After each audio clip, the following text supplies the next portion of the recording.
వాక్యం వానవలె కురియును, సత్యం పూవలె వికసించును.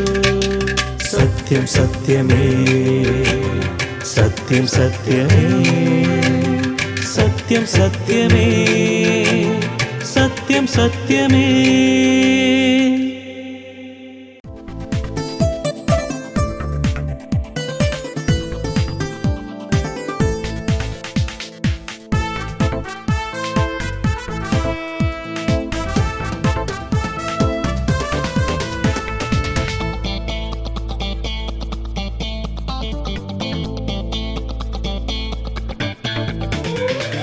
జీవితమనే మజిలీలో యేసయ్యలోనే ఉంది మజా, అసలైన మజా, నిజమైన మజా. జీవితమనే మజిలీలో యేసయ్యలోనే ఉంది మజా, అసలైన మజా, నిజమైన మజా. ఉన్నవాడు అనువాడు ఎల్లకాలం బులతోడు, మాట తప్పని మహారాజు, మార్పులేని దేవుండు. నా యేసయ్య మన యేసయ్య, అందరి యేసయ్య. నా యేసయ్య మన యేసయ్య, అందరి యేసయ్య.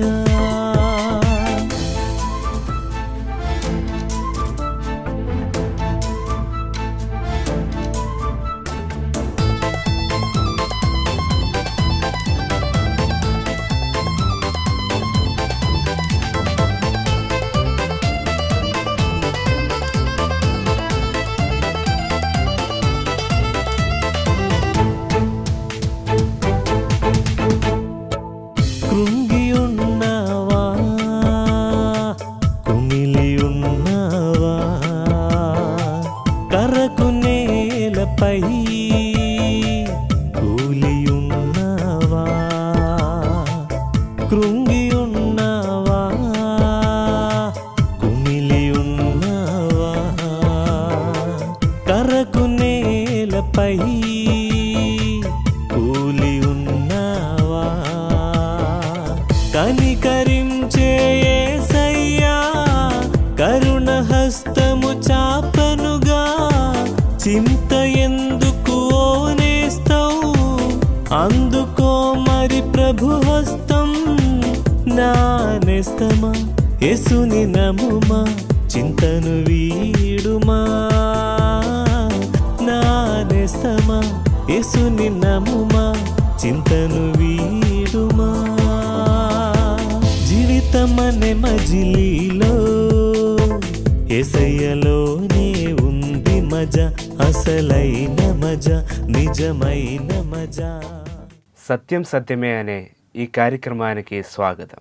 దేవుడు మీకు మంచి వాక్య సందేశం వినడానికి అవకాశం ఇచ్చారు. సత్యం సత్యమే.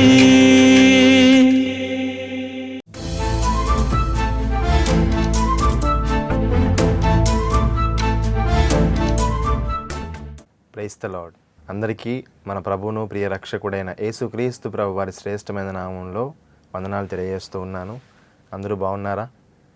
ఈ సందేశాల ద్వారా మీరందరూ కూడా ఆత్మీయంగా బలపడుతున్నారని విశ్వసిస్తున్నాను. ఈరోజు కూడా ఒక సందేశాన్ని మనం విందాము. అయితే ఒక ప్రశ్న ఏంటి అని అంటే, విశ్వాసంలో ఎదుగుతూ ఉన్నావా? దేవుని నమ్ముకున్నప్పటి నుంచి, యేసుక్రీస్తుని రక్షకుడిగా అంగీకరించినప్పటి నుంచి ఇప్పటి వరకు ఒకసారి పరీక్షించుకుంటే నీవు విశ్వాసంలో ఎదుగుతూ ఉన్నావా? లేదా విశ్వాసంలో అప్పుడు ఎలాగ ఉన్నావు ఇప్పుడు అలాగే ఉన్నావా? లేదా దిగజారిపోయిన స్థితిలో ఉన్నావా? నిన్ను పరీక్షించుకో. లేదా ఒకవేళ అసలు నీవు యేసుక్రీస్తుని అంగీకరించలేదా? యేసుక్రీస్తునందు విశ్వాసం ఉంచలేదా? యేసుక్రీస్తుని నమ్ముకోలేదా? ఒకసారి నిన్ను పరీక్షించుకో. ఒకవేళ ఇంకా యేసుక్రీస్తు ప్రభువారిని అంగీకరించుకున్న ఉన్నట్లయితే ఇదే సరైన సమయము. ఆయనే నిజమైన దేవుడు. ఆయనే నీ కోసం ఈ లోకానికి వచ్చి మరణించి తిరిగి లేచినటువంటి రక్షకుడని జ్ఞాపకం ఉంచుకొని ఆయన విశ్వాసం ఉంచి ఆయన యందు నిరీక్షణ ఉంచి నిజమైన దేవుడిని ఆయనని అంగీకరించి నీ జీవితాన్ని కొనసాగించు. ఈరోజు ఒక వ్యక్తిని మీకు పరిచయం చేయాలని ఆశపడుతూ ఉన్నాను. ఆ వ్యక్తి ఎవరో కాదు, అబ్రహాము. అబ్రహాము ఎట్లాంటి వ్యక్తి అనంటే ఒక బొమ్మలు అమ్ముకునేటువంటి వ్యక్తి, అట్లాగే ఒక సాధారణమైనటువంటి లైఫ్ లీడ్ చేసేటువంటి వ్యక్తిని మనం జ్ఞాపకం చేసుకోవాలి. చూద్దామా ఒకసారి హెబ్రీ పత్రిక 11వ అధ్యాయంలోకి మనం వెళ్దాము. హెబ్రీలకు రాసిన పత్రిక 11వ అధ్యాయము 8వ వచనం నుంచి మనం చదువుకుందాం. అబ్రహాము పిలువబడినప్పుడు విశ్వాసమును బట్టి ఆ పిలుపునకు లోబడి తాను స్వాస్థ్యముగా పొందనై ఉన్న ప్రదేశమునకు బయలువెళ్ళెను, మరియు ఎక్కడికి వెళ్ళవలనో అది ఎరుగక బయలువెళ్ళెను. చూడండి, అబ్రహాము సాధారణమైనటువంటి లైఫ్ లీడ్ చేస్తూ ఉన్నాడు. అట్లాంటి లైఫ్ లీడ్ చేస్తూ ఉన్న సమయంలో దేవుడు ఇన్వాల్వ్ అయ్యాడు. దేవుడు ఇన్వాల్వ్ అయ్యి అబ్రహాముని పిలిచాడు. అది మనం ఎక్కడ చూస్తామనంటే ఆదికాండము 12వ అధ్యాయం మనం చూద్దాం ఒకసారి. ఆదికాండము 12వ అధ్యాయము 1, 2, 3 వాక్యం మనం చదువుకుందాము. యెహోవా, నీవు లేచి నీ దేశము నుండి, నీ బంధువుల యొద్ద నుండి, నీ తండ్రి ఇంటి నుండి బయలుదేరి నేను నీకు చూపింపబో దేశమునకు వెళ్ళుము. నిన్ను గొప్ప జనముగా చేసి నిన్ను ఆశీర్వదించి నీ నామమును గొప్ప చేయుదును. నీవు ఆశీర్వాదముగా నుందువు. నిన్ను ఆశీర్వదించు వారిని ఆశీర్వదించెదను, నిన్ను దూషించు వారిని శపించెదను. భూమి యొక్క సమస్త వంశములు నీ యందు ఆశీర్వదింపబడినని అబ్రాముతో అనగా. చూడండి, అబ్రహాము మునుపటి పేరేంటంటే అబ్రాము. అబ్రాము సాధారణమైనటువంటి లైఫ్ లీడ్ చేస్తూ ఉన్నప్పుడు దేవుడు అతనికి ప్రత్యక్షమై తాను చెప్పినటువంటి విషయం ఏంటంటే నీ కుటుంబంతో సహా నేను చెప్పేటువంటి ప్రాంతానికి నీవు రా అని చెప్పినప్పుడు అబ్రహాము ఆయన ఎట్లాంటి తడవు చేయకుండా ముందుకు రావడం మనం చూస్తూ ఉన్నాం. చూడండి, ఎవరో తెలియదు ఆయన పిలిచారు. ఎక్కడికి పిలిచాడో తెలియదు, కానీ పిలిచాడు.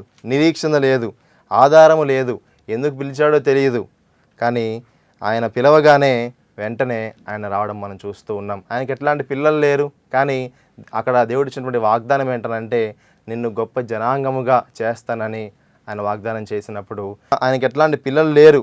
అసాధ్యమైనటువంటి పని ముందు మనకు కనబడతా ఉంది. కానీ ఎక్కడికి వెళ్ళాలో తెలియనప్పటికీ కూడా ఆయన ఎరగకుండానే ఆయన బయలువెళ్ళడం మనం చూస్తూ ఉంటాం. చూడండి, ఆయన చేసినటువంటి పని ఏంటంటే విశ్వాసం ఉంచాడు. ఎవరో తెలియకపోయినప్పటికీ కూడా, ఎక్కడికి వెళ్ళాలో తెలియనప్పటికీ కూడా నథింగ్, ఎట్లాంటి పాసిబిలిటీ లేదు, ఎట్లాంటి నిరీక్షణ లేదు, ఎట్లాంటి ఆధారం లేదు, ఎట్లాంటి సాధ్యమవుతుందన్నటువంటి ఆలోచన లేదు. కానీ అబ్రహాము చేసినటువంటి పని ఏంటంటే విశ్వాసం ఉంచాడు, నమ్మాడు అని మనం జ్ఞాపకం చేసుకోవాలి. చూడండి, మరి ఈరోజు చాలామంది ఈ వాక్యం వింటున్నటువంటి నువ్వు ఎన్నోసార్లు యేసుక్రీస్తు ప్రభువారి గురించి వింటూ ఉన్నావు కదా, యేసుక్రీస్తు ప్రభువారు నిజమైన దేవుడని నువ్వు వింటూ ఉన్నావు కదా, ఆయనే నీ కోసం ఈ లోకానికి వచ్చాడని, నీ కోసము నీ పాపాల నిమిత్తము నా పాపాల నిమిత్తం మనందరం కూడా నరకానికి వెళ్ళాల్సిన వారము, కానీ నరకాన్ని నుంచి మనల్ని తప్పించడానికి ఈ లోకానికి ఆయన నీ కోసం నాకు వచ్చాడని ఎన్నోసార్లు నువ్వు వింటూ ఉన్నావు కదా, ఆయనే ప్రేమమయుడని ఆయన దేవుడని నువ్వు వింటూ ఉన్నావు కదా, మరి నువ్వు అంగీకరించావా? నీవు ఆయన విశ్వాసం ఉంచావా? ఆయన నమ్ముకున్నావా? నీ జీవితాన్ని ఆయనకు సమర్పించుకున్నావా? ఒకసారి నిన్ను పరీక్షించుకో. అబ్రహాం అయితే తనకి ఎట్లాంటి నిరీక్షణ లేదు, ఎట్లాంటి ఆధారం లేదు, ఎట్లాంటి హోప్ లేదు, ఎట్లాంటి పాసిబిలిటీ లేదు, కానీ అబ్రహాము దేవుడు పిలవగానే ఆయన విశ్వాసం ఉంచాడు. రమ్మనగానే రావడం మనం చూస్తూ ఉన్నాం. చూడండి, అబ్రహాము విశ్వాసులకు తండ్రిగా పిలువబడ్డాడు. అయితే ఆయన యొక్క విశ్వాసంలో ప్రత్యేకత ఏంటంటే చూసినట్లయితే తన యొక్క విశ్వాసంలో మనకి కనబడే మొదటి విషయం ఏంటంటే విధేయత, ఒబీడియన్స్. తన యొక్క విశ్వాసం ఎట్లాంటిదనంటే విధేయతతో కూడినటువంటి విశ్వాసం మనం జ్ఞాపకం చేసుకోవాలి. చూడండి, ఎట్లాంటి విధేయత అంటే దేవుడు చెప్పాడు, రమ్మన్నాడు, వెంటనే రావడం మనం చూస్తూ ఉంటాం. చూడండి, అట్లాగే ఒకసారి మనము హెబ్రీ పత్రిక 11వ అధ్యాయము 9వ వాక్యం మనం చూసినట్లయితే విశ్వాసమును బట్టి అతడును అతనితో ఆ వాగ్దానమునకు సమాన వారసులైన ఇస్సాకు యాకోబు అనువారును గుడారములలో నివసించుచు అన్యుల దేశములో ఉన్నట్టుగా వాగ్దాత దేశములో పరవాసులైరి. చూడండి, అబ్రహాముని ఎప్పుడైతే దేవుడు పిలుస్తాడో వెంటనే ఆయన రావడం మనం చూస్తూ ఉంటాం. తర్వాత అబ్రహాముకి దేవుడు ఒక దేశాన్ని ఇస్తానని వాగ్దానం చేశాడు. మరి అబ్రహాము విశ్వాసం ఉంచాడు. ఆయన చెప్పినట్టుగా ఎక్కడికి వెళ్ళమంటే అక్కడికి వెళ్ళడం మనం చూస్తూ ఉన్నాం.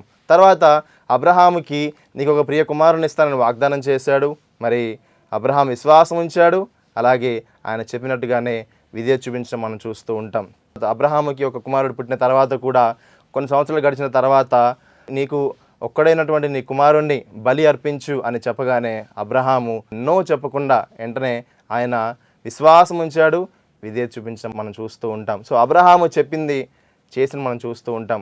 దేవుడు చెప్పినటువంటి ప్రతి పనిని కూడా అబ్రహాము ఎట్లాంటి నో చెప్పకుండా ఆయన సైలెంట్గా చిత్తము ప్రభువా అని అనడం మనం చూస్తూ ఉంటాం. సో ఈరోజు నేను ప్రశ్నిస్తున్నాను ఏంటంటే, నీవు ఎన్నోసార్లు దేవుని నమ్ముకున్నప్పటి నుంచి ఇప్పటి వరకు ఎన్నోసార్లు దేవుని వాక్యం నీవు వింటూ ఉన్నావు కదా, ఎన్నోసార్లు దేవుని యొక్క మాటలు నీవు వింటూ ఉన్నావు కదా, నీవు విధేయత చూపించావా? నీవు ఆయన చెప్పింది చేసావా? ఆయన యొక్క ఆజ్ఞలను నీవు పాటించావా? విశ్వాసంలో మనకు కనబడేటువంటి ఒక లక్షణం ఏంటంటే విధేయత. ఆ విధేయత నువ్వు చూపించావా? ఒకసారి నువ్వు పరీక్షించుకో. అబ్రహాం అయితే ఆయన చెప్పింది విశ్వాసం ఉంచాడు, తూచా తప్పకుండా చిత్తము ప్రభువా అని ముందుకు వెళ్ళడం మనం చూస్తూ ఉన్నాం. Abraham obedient to the God. మరి నీవెలా ఉన్నావు? నీ యొక్క విశ్వాసంలో విధేయత ఉందా లేదా నువ్వు పరీక్షించుకో. ఇది మొదటి విషయం. అబ్రహాముకు ఉన్నటువంటి విశ్వాసంలో మొదటి విషయం ఏంటంటే విధేయత. రెండో విషయం ఏంటంటే అబ్రహాము మరి అప్పటి వరకు కూడా దేవుడు అంటే ఎవరో పిలిచారు, ఎక్కడికో రమ్మన్నారు, ఆయన సైలెంట్గా చెప్పిన పని వెంటనే చేయడం మనం చూస్తూ ఉన్నాం. సో ఆయన వెళ్ళడం మాత్రమే కాదు, ఆయన విధేయత చూపించడం మాత్రమే కాదు, కానీ ఈయన పిలిచింది ఎవరో అని ఆయన గురించి తెలుసుకోవడం ప్రారంభించాడు. చూడండి, అంటే ఆయనతో సహవాసం చేయడం ప్రారంభించాడు. అబ్రహాముకు ఉన్నటువంటి విశ్వాసంలో రెండో విషయం ఏంటంటే సహవాసం, ఫెలోషిప్ అని మనం జ్ఞాపకం చేసుకోవాలి కదా. చూడండి ఒకసారి, ఎప్పుడైతే మనము దేవుని గురించి ఎక్కువగా తెలుసుకుంటూ ఉంటామో, ఎక్కువగా దేవునితో మన సహవాసం చేస్తూ ఉంటామో, అప్పుడే మనము ఆయన విశ్వాసంలో బాగా ఎదగలుగుతూ ఉంటాం కదా. సాధారణంగా మనం ఆలోచన చేస్తే మన ఫ్రెండ్స్ కానీ లేకపోతే మన బంధువులు కానీ వాళ్ళ గురించి మనం ఎక్కువగా తెలిస్తే మనం ఏం చేస్తాం, వాళ్ళ పట్ల మనం విశ్వాసం ఉంచుతాం, మంచిగా వాళ్ళని నమ్ముతాం. అట్లాగే ఎప్పుడైతే మనము దేవుని యందు ఎక్కువగా సహవాసం కలిగి ఉంటామో, దేవుని గురించి ఎక్కువగా తెలుసుకుంటూ ఉంటామో, అప్పుడే మనము ఆయన్ని ఇంకెక్కువగా నమ్మడానికి, ఆయన విశ్వాసంలో ఇంకెక్కువగా ఎదగడానికి అవకాశం ఉంటుందని జ్ఞాపకం చేసుకోవాలి. ఎట్లాంటి వాడు మన దేవుడు మనం జ్ఞాపకం చేసుకోవాలి. మన ప్రార్థన ఆలకించేవాడు, మనకు సహాయం చేసేవాడు. చూడండి, దేవుడు ఎంత గొప్ప దేవుడు అంటే, మన దేవుడు ఆయన ప్రార్థన ఆలకించేవాడు, మనకు సహాయం చేసేవాడు, మనల్ని పట్టించుకునేవాడు. ఆయన గురించి మనం ఇంకెక్కువగా ఎంత తెలుసుకుంటామో అంతగా మనం ఆయన విశ్వాసం ఉంచడానికి అవకాశం ఉంటుందని జ్ఞాపకం చేసుకోవాలి. చూడండి, ఇక్కడ అబ్రహాముకి ఆ దేవునికి ఉన్న సహవాసాన్ని మనం ఒకసారి జ్ఞాపకం చేసుకున్నట్లయితే, దేవుడే స్వయంగా ఈ లోకానికి మరి తాను మనిషిగా దిగి రావడము, అబ్రహాముతో కలిసి భోజించడం మనం చూస్తాం. అది మనం ఎక్కడ చూస్తామని అంటే ఆదికాండము 18వ అధ్యాయం మనం చూద్దాం ఒకసారి. ఆదికాండము 18వ అధ్యాయం మనం వెళ్దాం ఒకసారి. మొదటి వాక్యం మనం చూసుకున్నట్లయితే, మరియు మమ్రే దగ్గరనున్న సింధూర వనములో అబ్రహాము ఎండవేళ గుడారపు ద్వారమునందు కూర్చుని ఉన్నప్పుడు యెహోవా అతనికి కనబడెను. అతడు కన్నులెత్తి చూచినప్పుడు 3 మనుష్యులు అతని ఎదుట నిలవబడి ఉండిరి. అతడు వారిని చూచి గుడారపు వాకిట నుండి వారిని ఎదుర్కొనుటకు పరిగెత్తి నెలమట్టుకు వంగి, ప్రభువా, నీ కటాక్షము నా మీద ఉన్న ఎడల ఇప్పుడు నీ దాసుని దాటిపోవద్దు. చూడండి, మరి ఎప్పుడైతే దేవుడు అతనికి కనబడతాడో, మరి వెంటనే అబ్రహాము దేవుణ్ణి మరి ఆయన దగ్గర నుంచి దాటిపోనివ్వకుండా తన ఇంటికి చేర్చుకోవడము, అట్లాగే తనకి మంచి భోజనాన్ని సిద్ధపరచడం మనం చూస్తూ ఉంటాం. సో దేవుడు మరి అబ్రహాముతో కలిసి భోజనం మనం చూస్తూ ఉంటాం. సో మరి ఎవరు భోజనం చేస్తారు చెప్పండి? మామూలుగా అయితే మరి అంత సహవాసం ఉంది కాబట్టే కదా అబ్రహాముతో దేవుడు భోజనం చేశాడు. చూడండి, ఆయనతో భోజనం చేయడం మాత్రమే కాదు, కానీ ఆయన దేవుని చిత్తాన్ని, అంటే దేవుడు తన చిత్తాన్ని అబ్రహాముకి బయలుపరచకుండా ఉండలేదు. ఒక సన్నివేశం ఏంటంటే, సొదొమ గొమొర్రా అనే పట్టణం ఉంది. ఆ సొదొమ గొమొర్రా పట్టణం ఎంత భయంకరమైనటువంటి పాపంలో నిలిచి ఉందనంటే, ఎంతో వ్యభిచారము, ఎంతో జారత్వంతో నిండుకున్నటువంటి ఆ సొదొమ గొమొర్రా పట్టణాన్ని దేవుడు చూసి దాన్ని నాశనం చేయాలని ఆశపడ్డాడు. అయితే ఆ యొక్క పట్టణాన్ని నాశనం చేసేటువంటి క్రమంలో ఆ యొక్క పట్టణంలో అబ్రహాము సోదరుడి కుమారుడైనటువంటి లోతు ఉన్నాడు. ఆ లోతు తన కుటుంబము ఆ యొక్క పట్టణంలో మనం చూస్తూ ఉన్నాం. అయితే అబ్రహాముకి మరి దేవుడు చూడండి, మరి సొదొమ గొమొర్రాని నాశనం చేస్తాను అనే విషయాన్ని మరి దేవుడే స్వయంగా చెప్పడం మనం చూస్తూ ఉంటాం. అది ఎక్కడ ఉందనంటే ఆదికాండం 18:17 మనం చూసినట్లయితే, అప్పుడు యెహోవా, నేను చేయబో కార్యము అబ్రహామునకు దాచెదనా. చూడండి, దేవునికి ఎంత సహవాసం కలిగి ఉంటే మరి దేవుడు చేసేటువంటి కార్యాన్ని అబ్రహాముకి తెలియకుండా దాస్తానా అని అంటాడు చెప్పండి కదా. ఎంత స్నేహితుడై ఉంటే, ఎంత సహవాసంలో ఉంటే మరి దేవుని యొక్క ప్రణాళికలను, దేవుని యొక్క సంకల్పాలను అబ్రహాముకు తెలియజేస్తాడు కదా. చూడండి 20వ వాక్యం మనం చూసినట్లయితే, మరియు యెహోవా సొదొమ గొమొర్రాలను గూర్చిన మొర గొప్పది గనుకను వాటి పాపము బహుభారమైనది గనుకను నేను దిగిపోయి నా యొద్దకు వచ్చిన ఆ మొర చొప్పుననే వారు సంపూర్ణముగా చేసిరో లేదో చూచెదను, చేయని ఎడల నేను తెలుసుకొందుననెను. చూడండి, అబ్రహాముతో దేవుని ఉన్నటువంటి సహవాసం ఎంత గొప్పదనంటే, అబ్రహాముకి సొదొమ గొమొర్రా పట్టణాలను నాశనం చేస్తారనే విషయాన్ని అబ్రహాముకు ముందే చెప్పడం మనం చూస్తూ ఉంటాం. చూడండి, ఎప్పుడైతే అబ్రహాముకు ముందే చెప్పాడో అక్కడ జరిగినటువంటి మరొక సన్నివేశం ఏంటంటే, ఎప్పుడైతే అబ్రహాముకి తెలియగానే తాను వెంటనే దేవుడి దగ్గరికి వచ్చి, అయ్యా మరి ఆ పట్టణాన్ని నువ్వు నాశనం చేస్తావు ఓకే, కానీ ఆ పట్టణంలో ఒకవేళ 50 మంది నీతిమంతులు ఉంటే నువ్వు ఆ పట్టణాన్ని నాశనం చేస్తావా అని అడుగుతారనమాట. అలాగా అడగగానే మరి దేవుడు ఏమంటారంటే, ఒకవేళ 50 మంది మంచి వాళ్ళు ఉంటే నేను ఆ పట్టణాన్ని నాశనం చేయను అంటాడు అనమాట. తర్వాత మరి అబ్రహాము 50 నుంచి 45కి వస్తాడు, 45 నుంచి 40కి వస్తాడు, 40 నుంచి 30, 20, 10 వరకు వస్తాడు అనమాట. అయ్యా ఇంతమంది నీతిమంతులు ఉంటే నీవు ఆ పట్టణాన్ని నాశనం చేయకుండా ఉంటావా అని అడిగితే మరి దేవుడు నాశనం చేయని చెప్తాడు అనమాట. ఓకే, నేను నాశనం చేయను అని చెప్పి వెళ్తాడనమాట. చూడండి, అంత సహవాసం లేకపోతే మరి అబ్రహాము దేవునితో మాట్లాడగలడా? అంత చనువు లేకపోతే మరి అబ్రహాము దేవుణ్ణి అడగగలడా అని అంటే అడగలేడు కదా. అంత చనువు, అంత సహవాసం ఉంది కాబట్టే కదా అబ్రహాముకి దేవుడు తన చిత్తాన్ని బయలుపరిచాడు. At the same time Abraham కూడా దేవుని దగ్గరికి వెళ్ళి అయ్యా అని మొరపెట్టుకునే అవకాశం మనం చూస్తూ ఉన్నాం. సో ఈరోజు నీవు విశ్వాసం ఎదుగుతూ ఉన్నావు కదా, నీ విశ్వాసంలో ముందుకు వెళ్తూ ఉన్నావు కదా, మరి నీవు దేవునితో సహవాసం కలిగి ఉన్నావా? దేవునితో నీవు ఎట్లాంటి సహవాసం కలిగి ఉన్నావు? ప్రాబ్లమ్స్ వచ్చినప్పుడు, కష్టాల్లో, ఇరుకుల్లో, ఇబ్బందుల్లో ఉన్నప్పుడు, ఎంతో భయంకరమైన పరిస్థితుల్లో ఉన్నప్పుడు నీవు దేవునికి మొరపెట్టావా? దేవునికి నీ ప్రాబ్లమ్స్ నువ్వు షేర్ చేసుకున్నావా? దేవుడికి నీవు చెప్పుకున్నావా? అయ్యా నా ప్రాబ్లం ఏదైనా నువ్వు ఎప్పుడైనా చెప్పుకున్నావా? నేను పరీక్షించుకో. అంత మాత్రమే కాదు, దేవుని గురించి నీవు ఎంతవరకు తెలుసుకుంటున్నావు? దేవుని వాక్యాన్ని నువ్వు ధ్యానిస్తూ ఉన్నావా?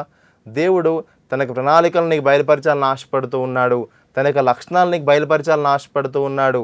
మరి నువ్వు ఎప్పుడైనా దేవుని వాక్యాన్ని ధ్యానించాలని ఆశపడ్డావా? ఆయన ఇచ్చినటువంటి జీవ గ్రంథమైనటువంటి బైబిల్ని నువ్వు రోజు ధ్యానిస్తూ ఉన్నావా? ఆయన లక్షణాలు నువ్వు తెలుసుకుంటూ ఉన్నావా? ఎంత ప్రేమమయుడో, ఎంత పరిశుద్ధుడో, ఎంత గొప్పవాడో, ఎంత కృపగలవాడో నీవు తెలుసుకుంటూ ఉన్నావా? ఆయన యొక్క గొప్ప కార్యాలు, ఆయన యొక్క గొప్ప క్రియలు నీవు తెలుసుకుంటూ ఉన్నావా? సో దేవునితో సహవాసం అంటే అదే కదా, ఆయనతో మాట్లాడడం, ఆయన మాటలు వినడం. సో ఆ సహవాసం నీవు కలిగి ఉన్నావా?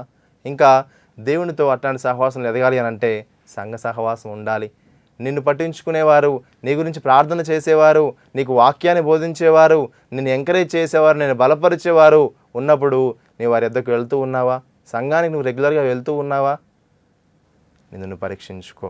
ఒకవేళ నువ్వు సహవాసంలో లేనట్లయితే నీవు విశ్వాసంలో ఎదగడం కష్టం.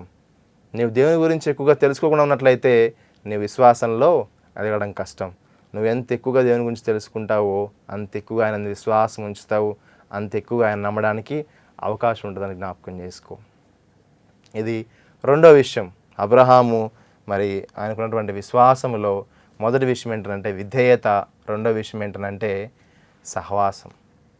ఆ సహవాసంలో నువ్వు నేను ఎదగాలని ఆశపడుతూ ఉన్నాడు. అయితే మూడో విషయం ఏంటంటే చూడండి, అబ్రహాముకి విధేయత ఉంది, అబ్రహాముకి మంచి సహవాసం ఉంది. మరి దేవుడు చెప్పినట్లుగానే ఆయన విధేయత చూపించాడు. ఆ సహవాసంలోనే మరి దేవుడు చెప్పినటువంటి ఆ యొక్క వాగ్దానాన్ని నెరవేర్చడం మనం చూస్తూ ఉంటాం. 75 సంవత్సరాలకి మరి అబ్రహాముకి ఇవ్వనటువంటి వాగ్దానం ఏంటంటే నిన్ను ఒక గొప్ప జనాంగంగా చేస్తానని వాగ్దానం చేశాడు. తర్వాత 99వ ఏట మరి అబ్రహాముకి ఇవ్వనటువంటి వాగ్దానం ఏంటంటే నీకు వచ్చే సంవత్సరం ఈ టైం కల్లా అంటే 100వ సంవత్సరంలో నీకు నేను ఒక మంచి కుమారుణ్ణి ఇస్తానని వాగ్దానం చేయడం మనం చూస్తూ ఉన్నాం.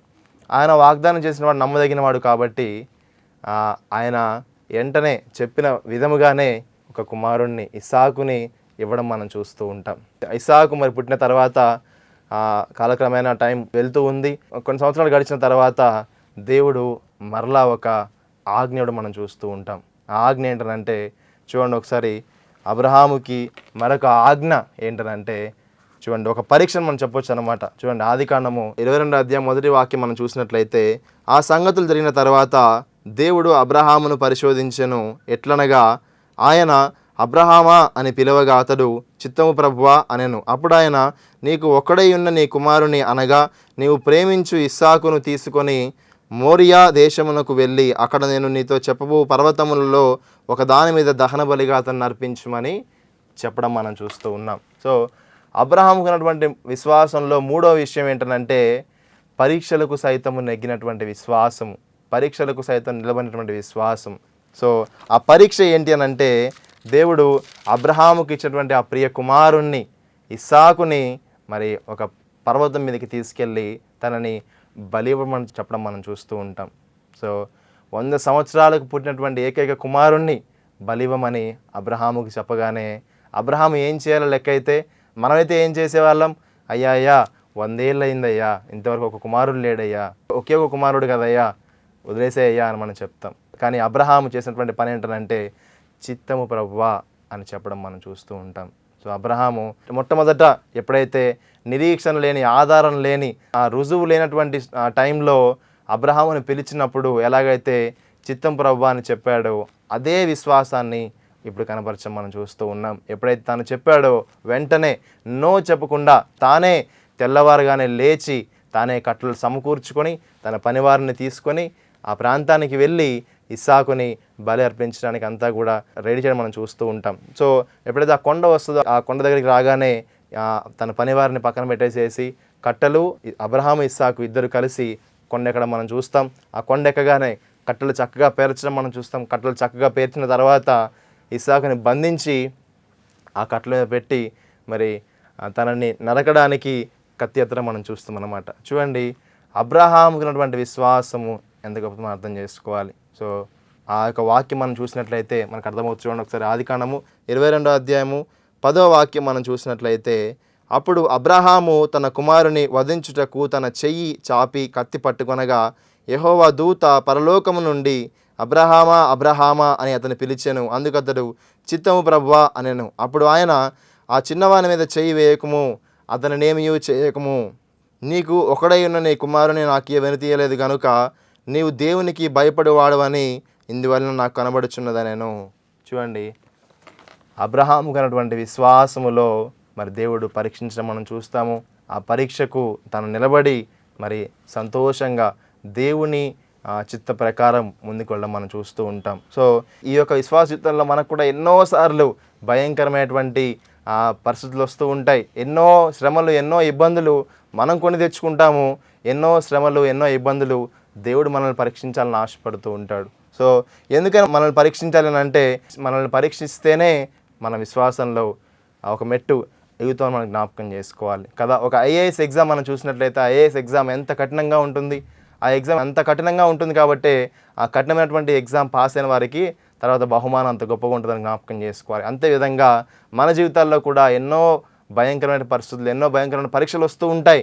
అవి ఎందుకు అని అంటే మన విశ్వాసంలో ఎదగాలని మనం జ్ఞాపకం చేసుకోవాలి. సో అబ్రహాము ఉన్నటువంటి విశ్వాసంలో 3 విషయాలు మనం చూసుకుంటూ వచ్చాము. మొదటి విషయం ఏంటంటే అబ్రహాంకు ఉన్నటువంటి విశ్వాసము విధేయతకు ఉన్న విశ్వాసము, ఒబీడియన్స్, ఫెయిత్ విత్ ఒబీడియన్స్ మనం జ్ఞాపకం చేసుకోవాలి. రెండో విషయం ఏంటంటే ఫెయిత్ విత్ ఫెలోషిప్, సహవాసంతో కూడిన విశ్వాసం మనం జ్ఞాపకం చేసుకోవాలి. మూడో విషయం ఏంటంటే పరీక్షలకు సైతము నిలబడిన విశ్వాసం మనం జ్ఞాపకం చేసుకోవాలి. మన జీవితంలో ఎన్నో వస్తూ ఉంటాయి. మరి ఆ పరీక్షలకు మరి మనం నిలబడకుండా మేలు చేస్తేనే ఆ దేవుడు ఉన్నాడు అని, లేకపోతే దేవుడు లేడని మన దేవుడికి దూరం అయిపోయి దేవుడు నాకు అక్కర్లేదని వెళ్ళిపోతూ ఉన్నావా, లేదా దేవుడు నాకు ది బెస్ట్ ఇస్తారనే విశ్వాసం నేను కలిగి ఉన్నావా, నిన్ను పరీక్షించుకో. అబ్రహాంకు ఉన్నటువంటి విశ్వాసం ఏంటంటే మృతులను సైతం సజీవులుగా చేసేటువంటి దేవుడిని తాను విశ్వాసం ఉంచాడు. అంతే విధముగా అబ్రహాము వెనకడుగు వేయకుండా మరి ఈ ఇస్సాకుని బలి అర్పిస్తే నాకు మరలా ఇంకో కుమారుని ఇస్తారనే విశ్వాసం కలిగి ఉన్నాడేమో, అందుకే తనని బలి ఇవ్వడానికి కూడా రెడీ అయ్యాడని జ్ఞాపకం చేసుకోవాలి. సో నేను అట్లాంటి పరిస్థితుల్లో వెళ్తూ ఉన్నప్పుడు మనం జ్ఞాపకం చేయవలసిన విషయం ఏంటంటే ఎర్ర సముద్రాన్ని చీల్చినటువంటి దేవుడు మనకు జ్ఞాపకం చేసుకోవాలి. అట్లాగే యెహోషువ దగ్గర మరి యుద్ధముల్లో సూర్యుడిని చంద్రుడిని ఆపేసినటువంటి దేవుడిని మనం జ్ఞాపకం చేసుకోవాలి. ఎరికో గోడలను కూల్చినటువంటి దేవుడు మనకు జ్ఞాపకం చేసుకోవాలి. అట్లాగే సింహపు నోర్లను సహా మూసినటువంటి దేవుడు మనకు జ్ఞాపకం చేసుకోవాలి. శద్రకు మెషకు అబేద్నెగోలు కూడా మరి అగ్నిగుండంలో వేసినప్పటికీ కూడా మరి అక్కడి నుంచి బయటికి తీసినటువంటి దేవుడు మనకు జ్ఞాపకం చేసుకోవాలి. అట్లాంటి విశ్వాసం కలిగి మన విశ్వాసంలో ఎదుగుదామా? అట్లాంటి విశ్వాసం మనం ఎదగాలని దేవుడు ఆశపడుతూ ఉన్నాడు. దేవుడు ఈ మాటలను దీవించునుగాక. ఆమేన్. Praise the Lord. సంతోషముతో దేవుని వాక్యం విన్నా మిమ్మల్ని ఖచ్చితంగా దేవుడు దీవిస్తారు. మీరు సంతోషంగా ఉండాలి, దీవెన పొంది జీవించాలి. ఇవన్నీ దేవుడు మీ గురించి చాలా కోరుతున్నారు. ముఖ్యంగా మీరు చాలా ప్రత్యేకమైన ఒక దీవెన పొందాలి అనే విషయం దేవుడు కోరుకుంటున్నారు. ఏంటంటే మీరు విని ఉన్నారు కదా యేసుక్రీస్తు ద్వారా దేవుడిస్తున్న రక్షణ గురించి. యేసుక్రీస్తు ద్వారా దేవుడు మిమ్మల్ని రక్షించడానికి కోరుకుంటున్నారు. ఏ రక్షణ? పాప శిక్ష అయిన నిత్యమైన నరకం నుంచి ఉన్న రక్షణ. మనిషి పాపం చేయటం ద్వారా కదా నిత్యమైన నరకంలోకి వెళ్ళిపోవాల్సినది. నరకం అనే కఠినమైన శిక్ష నుంచి యేసుక్రీస్తు ద్వారా మీకు రక్షణ దేవుడు ఇవ్వబోతున్నారు.